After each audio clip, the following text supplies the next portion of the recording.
ആരാണ് സന്തോഷം ആഗ്രഹിക്കാത്തത്?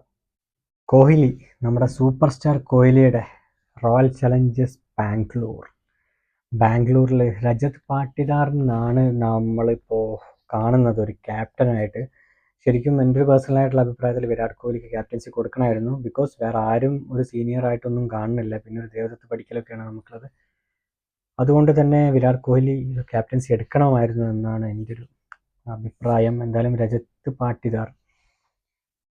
പാട്ടിദാറാണ് ഇപ്പം ഒരു ക്യാപ്റ്റൻ. അതുപോലെ വിരാട് കോഹ്ലി കഴിഞ്ഞിട്ടുണ്ട്. പിന്നെ ഫിൽ സാൾട്ടാണ് ബാറ്റ്സ്മാൻ ആയിട്ട് വരുന്നത്. ജിതേഷ് ശർമ്മ ഉണ്ട്, ദേവദത്ത് പടിക്കലുണ്ട്, സ്വാസ്തിക് ചിക്കാറ. ഇതിലിപ്പം എനിക്ക് അത്ര ഒരു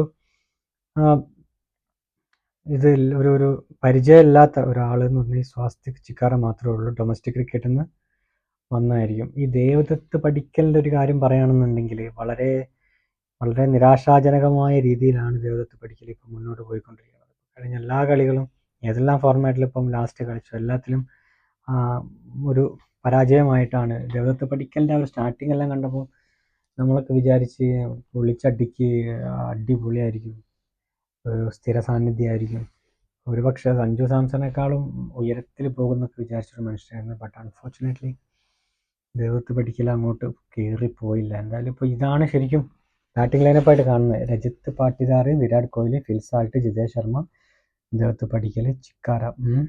ഇതിലിപ്പോൾ ഒരു സാൾട്ടും കോഹ്ലിയും അല്ലാതെ ഇപ്പോൾ നമുക്കൊരു വെൽ നൗണായിട്ട് ഒന്നും പറയാൻ പറ്റില്ല. ദേവദത്ത് പടിക്കൽ അടിച്ചാൽ അടിച്ച് പോയാൽ പോയി. എന്തായാലും ഓൾറൗണ്ടറിൻ്റെ നോക്കാം. ലിവിങ്സ്റ്റൺ ഉണ്ട്, അടിപൊളി, രക്ഷയില്ല. കൃണാൽ പാണ്ഡ്യ നോക്കാം. കൃണാൽ പാണ്ഡ്യ വിശ്വസിക്കാൻ പറ്റും തോന്നുന്നില്ല. ടീം ഡേവിഡ് ഉണ്ട്, ഓക്കെ, നല്ലൊരു സെറ്റ് മനുഷ്യനാണ്. റൊമാരിയോ ഷെഫേർഡ് എന്ന് പറഞ്ഞൊരു മസിലൊക്കെ ഒരു കളിക്കാരനൊക്കെ കാണുന്നുണ്ട്. കയ്യിൻ്റെ ഒക്കെ വണ്ണം കണ്ടിട്ട് മിക്കവാറും 6 തൂക്കുന്നു തോന്നുന്നുണ്ട്. മനോജ് ബണ്ടാഗെ, പിന്നെ ഒരു ജാക്കബ് ബത്തൽ, ഇവരൊക്കെ പുതിയതായിട്ട്. ഈ ജാക്കബ് ബത്തൽ ഇമ്പോർട്ടൻ്റ് ആണ്, ഓവർസീസ് കളിക്കാരനാണ്. അപ്പോൾ നോക്കുകയാണെങ്കിൽ ഓൾറൗണ്ടർ നോക്കുകയാണെന്നുണ്ടെങ്കിൽ വലിയൊരു പ്രതീക്ഷ നമുക്ക് പറയാൻ പറ്റുമോ എന്ന് എനിക്ക് തോന്നുന്നില്ല. 2 പേരേ ഉള്ളൂ ഒരു മെയിനായിട്ട് ഓൾറൗണ്ടറൊക്കെ കാണുന്നത്. പിന്നെ ബോളേഴ്സിൽ നോക്കുകയാണെങ്കിൽ ഹേസൽവുഡ് ഉണ്ട്, പിന്നെ ഭുവനേഷ് കുമാർ ഉണ്ട്. അതുപോലെ വരുന്നത്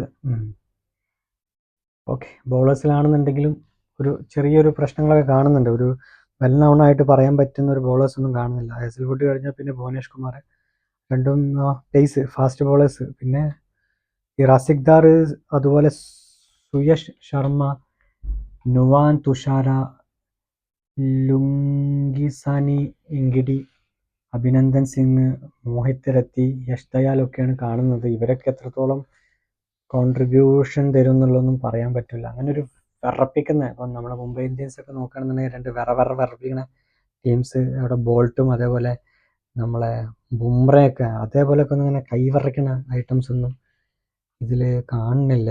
എന്തായാലും ഒരു നിരാശ ഇല്ലാതില്ല. ഇങ്ങനെ ഒരു ടീം നോക്കാം. എന്തായാലും ഒരു വളരെ മോശം ടീമെന്നൊന്നും പറയുന്നില്ല, ഒരു ഡീസൻറ്റ് ടീമാണ്. എങ്കിൽ പോലും നമ്മൾ കുറച്ചും കൂടി ഒരു ബാറ്റിംഗ് ലൈനപ്പൊക്കെ വിരാട് കോഹ്ലി അല്ലാതെ ഒരു കുറച്ചും കൂടി ഒരു ഹെവി ആയിട്ടുള്ള ആരെങ്കിലുമൊക്കെ വേണമായിരുന്നു. ഇപ്പം കഴിഞ്ഞ പ്രാവശ്യമൊക്കെ അറിയാമല്ലോ, ഇപ്പം മാക്സ്വെല്ലും ഒക്കെ നമുക്ക് അറിയുന്ന കാര്യമല്ല. അപ്പം അതിനൊക്കെ ഒരു ഐക്കൺ ഇങ്ങോട്ട് ഇല്ലാത്തൊരു തെരഞ്ഞെടുപ്പായിപ്പോയി, ഒരു ഓപ്ഷനായിപ്പോയി ഇപ്രാവശ്യം.